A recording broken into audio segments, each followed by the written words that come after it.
Manusia ni sebenarnya nak tak nak dia akan balik ke Tuhan belaka. Inna lillah wa inna ilaihi raji'un. Kita ni nak tak nak milik Allah. Dan nak tak nak tetap akan balik ke dia. Jadi bab balik ni ada orang nak balik. Ada orang tak pernah balik, dia pun nak balik. Sedap duduk sini. Ada orang bersedia nak balik. Ada orang tak bersedia nak balik. Kerana dia duduk tergelang hanya tak bersedia nak balik. Ada orang percaya dia akan balik. Ada orang tak percaya. Dia ingat mati tu habis gitu je. Macam-macam agam lah. Tapi nak beritahu hakikatnya innalillah wa inna ilaihi raji'un. Kita ni nak tak nak tetap milik dia, nak tak nak tetap akan balik. Sekarang kalau balik bagi orang yang nak balik. Orang yang nak balik kena kembali kepada Allah. Kalau di akhirat nanti baliknya itu secara terpaksa, tak boleh nak pilih dah. Tak boleh nak anjak. Sampai masa dia tak boleh nak anjak. La yastaqiruna sa'atan wa la yastaqdimun. Dia sampai ajar ni nak percepat pun tak boleh, nak menangguh pun tak boleh. Hak tu balik secara terpaksa. Tetapi ulama tasawuf mengajarkan kita sebelum kita balik secara terpaksa tu, balik dulu secara rela ini. Balik dulu secara rela ini. Berusaha untuk balik secara rela ni. Supaya apa? Supaya illa man atallaha biqalbin salim. Kecuali orang yang datang menghadap Allah dalam keadaan hati yang sejahtera. Maksudnya orang balik di akhirat nanti, di dunia ni dia sudah salim, hatinya sudah balik ke dia dah. Sudah kembali kepada Allah. Maka di akhirat tadi, maka baliknya balik yang mulia, balik yang baik. Anak khabar kita. Jadi nak beritahunya di sini, Syekh Alim ni kata apa? Inilah puncak harapan. Yang inilah harapan yang paling tinggi bagi orang yang nak balik tadi tu. Harapan dia. Harapan orang yang faham benda ni dan dia rasa nak balik, inilah kemuncak dia, kemuncak yang diharapkan. Baik, dan dengan itulah ia mencapai kebahagiaan. Balik kepada Allah Ta'ala ini juga adalah sebab kepada kemuliaan.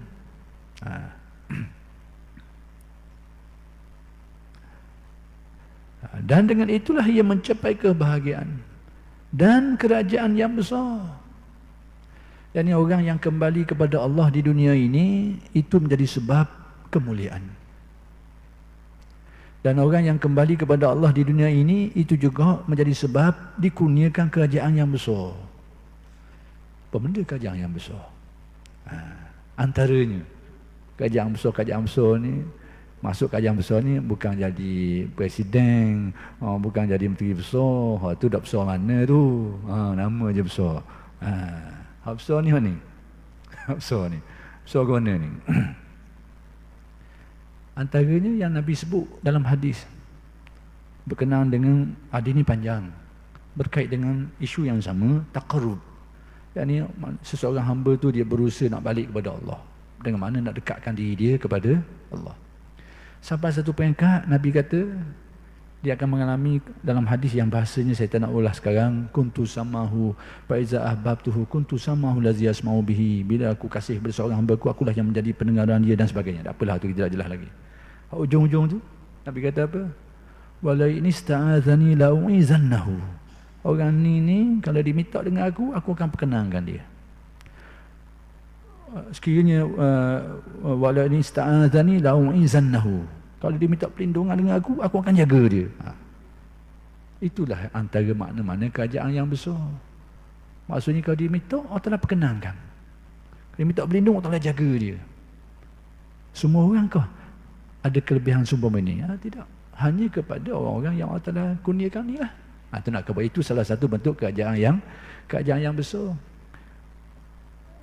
Ada pun yang kita bayangkan hari ini, kerajaan-kerajaan yang besar hari ini, banyak benda yang nak tak boleh. Ni orang yang pejabat besar-besar ni. Ingat yang nak boleh belaka. Belambak yang nak tak boleh. Dah besar pun dah gitu. Nak khabarnya. Jadi, kalau saya nak khabar, kerajaan yang sebenar-benar besar, bila Allah Ta'ala kurniakan ini. Wala ini ista'azani la'u'izannahu. Bila dia minta berlindung dengan aku akan jaga. Sekiranya dia minta dengan aku akan beri. Kalau ini ista'azani lahu izannahu. Kalau dia minta berlindung dengan aku akan jaga dia. Itu dia. Inilah kerajaan yang besar. Kehendak dia ditunaikan Allah. Ajak dia ditunaikan Allah. Bagi orang-orang yang, itulah yang dikatakan kerajaan yang besar. Maka orang yang antara yang dikurniakan kerajaan yang besar ni, orang yang berusaha nak kembali kepada Allah Subhanahu wa taala. Bahkan dengan itu ia akan lupa dan terhibur segala sesuatu, akan lupa dan tidak terhibur. Perkataan tidak saya rasa tercicir di sini. Dia akan lupa dan tidak terhibur dengan segala sesuatu selain Allah. Artinya orang yang sampai ke darjah itu hatinya hanya gembira dengan Allah Subhanahu wa taala, tidak bergembira dengan lain. Kalau orang tamsilang kau, ulama-ulama tasawuf dulu buat bandingan dengan raja. Orang yang duduk dalam balik raja ni dah endah dah. Apa ni, tamang-tamang, kebun-kebun, tukang kebun tidak cara dah benda tu. Kenapa? Kerana dia sudah galik ketika duduk dekat dengan raja. Maka demikian juga orang yang sampai ke darjah ni hatinya gembira dengan Allah Subhanahu wa taala. Dia tak gembira dengan benda-benda lain. Dengan benda tu, dengan ni, kita masuk istana yang canggih sungguh lah. Terpegung juga tengok pokok tu dengan ni, dengan macam-macam gambar-gambar indah-indah tu. Kita galik kat situ. Tapi orang yang duduk dekat dengan raja tidak endah benda-benda ni. Maka demikian juga tamsilang kepada orang yang dikurniakan Allah darjat ni, maka begitu jugalah. Dia galik dengan Allah Subhanahu wa taala, dia tak endah dah benda-benda lain. Kurnia-kurnia lain tak kisah dah. Itulah yang dikatakan hakikat orang yang sampai kepada Allah Subhanahu wa taala. Jadi kalau ada orang nak mengaku dia siapa ni, tak mudah lah ni. Tengok. Kerana kenyataan hidup dia boleh tengok. Dalam keadaan susah dia guna, dalam keadaan senang dia guna. Nampak ni. Jadi kalau orang faham dan ini, tidak akan berani mengaku budak-budak. Dan orang nak mengaku pula, kalau tahu buah ni, tidak berani mengaku budak-budak. Nanti pecah semelang saja. Pecah semelang saja je. Baik, Abu Sulaiman Ad-Darani ketika ditanya, ni salah seorang tokoh ulama tasawuf, ketika orang tanya dia, apakah yang terdekat dari segala sesuatu yang orang bertakarrub, yakni mendekat kepada Allah, yakni kedudukan yang paling dekat sekali yang ingin dicapai oleh orang-orang yang nak mendekatkan diri kepada Allah tu, apa benda? Hak paling kau tengok suk sekali, orang yang nak mendekatkan diri kepada Allah Ta'ala ni, hak ujung sekali tu, apa benda?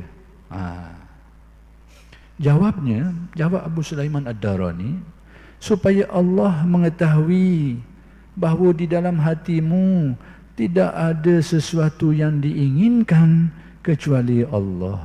Itu yang nak akhir sekali. Bahawa di dalam hati dia itu tidak ada pergantungan, pautan, keinginan, kegembiraan, kesukaan kecuali dengan Allah.